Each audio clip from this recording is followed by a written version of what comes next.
Hello mga kabiga! Welcome sa part 3 ng ating Pick Your Own Fruits and Veggies. Diretso na tayo dahil si Madam excited ng puntahan ang sweet corn field. Yan po ang paalala bago mamitas ng mga mais. Ito ang mga bunga na hindi pa po pwede dahil yung kanyang tassel ay green pa. Ayan. Ang dapat kasing pitasin ay ang Hindi pa mga pwede bungang yan. may dark Yung mga tassel ganyan, na. Tassel niya. So kinakailangan talagang tingnan mo yung tassel bago po kayo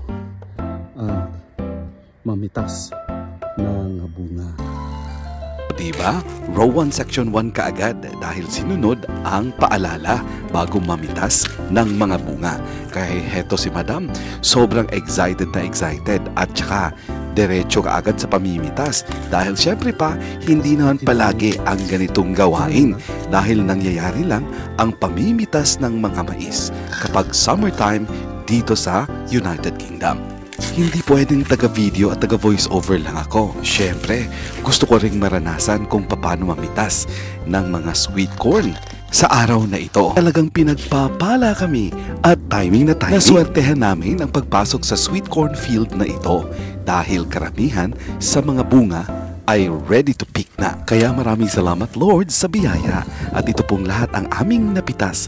Maraming salamat po sa inyong lahat. Hanggang sa muli, paalam!